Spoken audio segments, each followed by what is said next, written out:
அஸ்ஸலாமு அலைக்கும் வரஹ்மத்துல்லாஹி வபரகாத்துஹு. ஹரக்கத் மாறினா அர்த்தம் மாறும் அப்படின்னு நம்ம வந்து தொடர்ச்சியாகவே பார்த்துட்டு வரோம். அதில் ஒன்று தான் இன்றைக்கி பார்க்க போகிறோம்.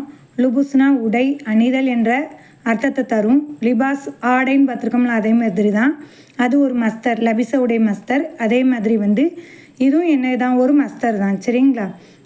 அதே மாதிரி லபுஸு குழப்பம்னு அர்த்தம். குரான் அல்லாஹ்தஆலா இதை பயன்படுத்தியிருக்கான் பாருங்கள். 18வது சூரா 31வது ஆயத்து. எல்பசூன லபிச எல்பசூன, புரிஞ்சுட்டிங்களா? அதனுடைய முலாரி வந்து எல்பசு, சரிங்களா? இப்போ வந்து அணிவார்கள், அந்த ஆடையை அணிவார்கள் அப்படின்னு அல்லாஹ்தஆலா சொல்கிறானா.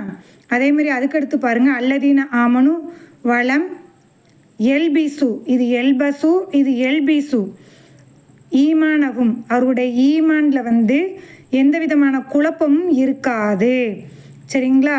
குழப்பம் கலப்படம் அப்படின்னு கொடுத்துருப்பாங்க, ஆனால் குழப்பம் தான். அப்போது ஹரக்கத் மாறினா அர்த்தம் மாறும் அப்படிங்கிறத தெரிஞ்சுக்கணும். பார்க்குறதுக்கு வந்து ஃபாக்களிமா ஐன்களிமா லாம்களிமா ஒரே இனத்தை சார்ந்ததாக இருக்கும், ஆனால் ஒரே மாதிரி இருக்காது. ஒன்றே வசன் மாறுபட்டு இருக்கும்.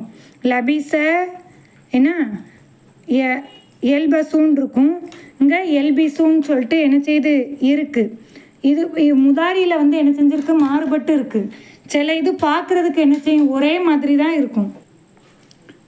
ஒன்றே மஸ்தர் மாறுபட்டு இருக்கும், இல்லாட்டி முஸ்தக்பில் மாறுபட்டு இருக்கும், சரிங்களா? இப்போ ஆதன் இருக்குது, அது வந்து திரும்பினான் அப்படிங்கிற அர்த்தத்தையும் தரும், நலம் விசாரித்தான்ங்கிற அர்த்தத்தை தரும்.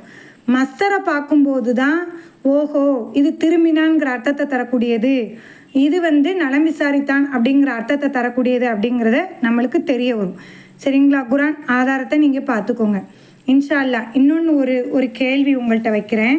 சிராத்துன்னாலும் பாதை தான், சபீலுன்னாலும் பாதை தான். ஆனால் இது ரெண்டுக்குமே அல்லாஹ் மாறுபட்ட அர்த்தங்களை வந்து நம்மளுக்கு குரானில் தாரான். ரெண்டும் என்னது அப்படிங்கிறத கமெண்டில் வந்து இன்ஷா அல்லாஹ் அல்லாஹ்வுடைய உதவியாக தெரியப்படுத்துங்க. அஸ்ஸலாமு அலைக்கும் வரஹ்மத்துல்லாஹி வபரகாத்துஹு.